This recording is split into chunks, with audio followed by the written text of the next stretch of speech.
మీరు శ్రీతేజ గారు అసలు మిమ్మల్ని చూడగానే ఒక క్వశ్చన్ అడగాలనుకుంటున్నాను. అసలు మీరేనా చేసింది సిబిఎన్ గారిలా? మీరేనా? నాకెంతో డౌట్గా ఉందండి. అసలు అది చూస్తే 40+ ఏజ్ క్యారెక్టర్లా ఉంది, మీరు చూస్తే చాలా యంగ్గా ఉన్నారు. అంటే అంత వేరియేషన్, ఏజ్ వేరియేషన్ మీరు ఎలా అవుట్పుట్ తీసుకొచ్చారు మూవీ?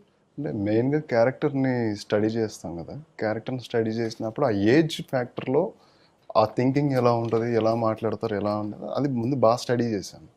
తర్వాత ఇంకా అది బాడీకి అడాప్ట్ చేసుకోవడానికి ఎక్కువ వీడియోస్ చూడటం, చంద్రబాబు నాయుడు గారి వీడియోస్ చూడటం, ఆయన ఫొటోస్ చూడటం.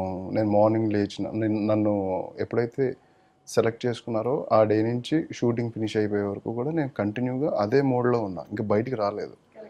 అదే ఆ ఏజ్ గ్రూప్ ఆఫ్ యాక్టింగ్ చేయాలంటే అలాగే ఉండాలి. ఆ ఏజ్ గ్రూప్ ఆఫ్ థింకింగ్ వేరే ఉంటుంది కాబట్టి అదే మూడ్లో ఉండి, అలాగే మేకప్లో కూడా చేంజ్. అండ్ స్కిన్ టోన్ కొద్దిగా ఆ టైంలో, ఇప్పుడు ఫెయిర్గా ఉన్నారు, ఆ టైంలో స్కిన్ టోన్ డార్క్గా ఉంటుంది. అంటే బికాస్ ఆఫ్ పొలిటీషియన్స్ ఎక్కువ తిరుగుతుంటారు కదా, క్యాంపెయినింగ్స్ అవి ఇవి తిరుగుతున్నప్పుడు వాళ్ళు అంత ఎక్కువ కేర్ తీసుకోరు కాబట్టి స్కిన్ అది అలా అవుతూ ఉంటుంది. కాబట్టి అలా స్కిన్ని కూడా డార్క్ ఇచ్చి దానికి మళ్ళీ ప్యాచ్ స్కిన్ టోన్ ఇచ్చి అలా దాన్ని చేసేసరికి ఆ లుక్ అది ఎక్స్ట్రీమ్గా వచ్చింది. అండ్ దాంతోపాటు కాస్ట్యూమ్స్ కూడా ఒక ఖద్దరు ఖాదీ బండర్ షర్టింగ్స్ కానీ అవి, దాంతో ఇంకా అది ఇంకొద్దిగా అది ఎక్కువగా కనిపిస్తుంది. అది మన ఏజ్ ఫ్యాక్టర్ని, రియల్ ఏజ్ ఫ్యాక్టర్ కనిపించకుండా నేను ఏదైతే ప్లే చేస్తున్నానో దానికి బాగా హెల్ప్ఫుల్ అయింది.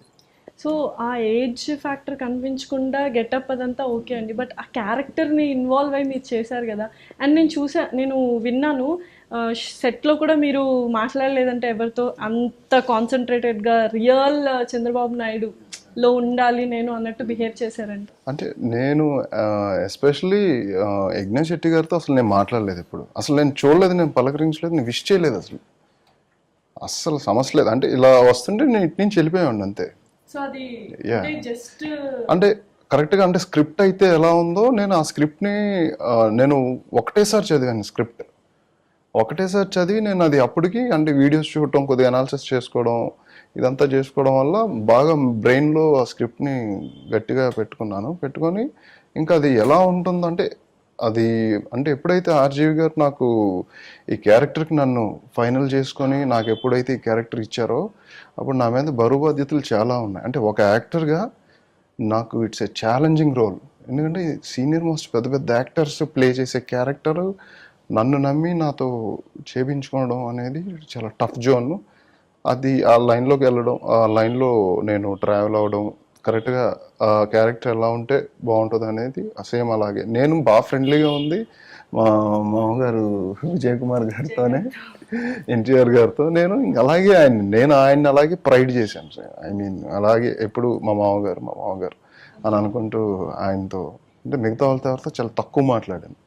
ఎంతవరకు నేను షార్ట్ గ్యాప్ దొరికింది అంటే నేను క్యారవాన్లోకి వెళ్ళి వీడియోస్ అన్ని అప్డేట్స్ చూసుకోవడం, ఆ మాడ్యులేషన్స్ ఏంటి ఎలా ఉంటుంది, ఆయన లుక్స్ ఎలా ఉంటాయి, ఎలా మాట్లాడతారు, ఎలా ఉంటుంది అసలు ఫింగరు, ఇది ఎందుకు చేయాల్సి వస్తుంది, అండ్ బాడీ లాంగ్వేజ్ చాలా డిసిప్లైన్గా ఉంటుంది. యాక్చువల్గా చంద్రబాబు నాయుడు గారి బాడీ లాంగ్వేజ్, మీరు నడిచే విధానం కానీ, లేకపోతే మాట్లాడే విధానం కానీ, కూర్చునే విధానం కానీ చాలా డిసిప్లైన్గా ఉంటుంది. అది నాకు బాగా, అంటే ఎప్పుడైనా యాక్టర్ అనే వాళ్ళు డిసిప్లైన్గా ఉండాలి అని అంటానికి ఇది నాకు అడాప్ట్ చేసుకోవడానికి నాకు బాగా సెట్ అయింది అది. Hi, this is Isha Reba. నేను మీ Getup Srinu. This is Shyamla. This is Yashwant here. Subscribe Mana Stars. Subscribe to Mana Stars. Subscribe to Mana Stars.